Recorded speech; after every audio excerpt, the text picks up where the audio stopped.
আজ অনেক দিন পর সব বান্ধবীরা মিলে যাচ্ছিলাম রেস্টুরেন্টে, তাই টোটোতে উঠেও পড়লাম আর ট্রিটটা দিচ্ছিলাম আমি। আমার জন্মদিন শেষ হয়ে গিয়ে আবার শুরু হতে গেল, তাও আমার ট্রিট আর দেওয়া হয়নি, তাই আজকে সময় করে সবাইকে নিয়ে চলে গেলাম রেস্টুরেন্টে। গিয়েই আগে অর্ডার দিয়ে দিলাম মোমো। আর তোমরা তো জানোই বন্ধুদের সঙ্গে গেলে আগে ফটো তুলতে হবে, না হলে তো খাওয়া যাবেই না, ততক্ষণ না ফটো ঠিকঠাক ভাবে আসবে আর কি। তো ফাইনালি আমাদের অর্ধেক গ্যালারি ফুল হয়ে যাওয়ার পরে আমরা খেতে বসে গেছি। আর এই দেখো আমি ক্যামেরা অন করে খাচ্ছিলাম বলে ওরা সবাই কি কাণ্ড করছে। আমরা টোটাল 6 জন মিলে এসেছিলাম, দেখো সবাই মিলে খাওয়া দাওয়া করছে, সবাইকে বলছি খেয়ে দেখা।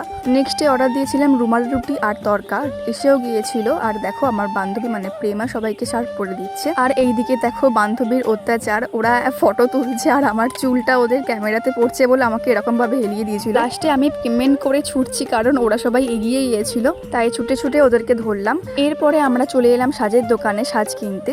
আমার বান্ধবী দেখো এতগুলো লিপস্টিক নিয়ে বসে গেছে, চয়েস করছিল কোন লিপস্টিকটা নেবে, কিন্তু কিছু পছন্দই করতে পারছিল না। অনেক ভেবেচিন্তে নিল আর কি। তারপরে আমরা সবাই মিলে বাড়ি যাওয়ার জন্য রওনা দিলাম। ভিডিও ভালো লাগলে লাইক, কমেন্ট, সাবস্ক্রাইব, শেয়ার করে দিও।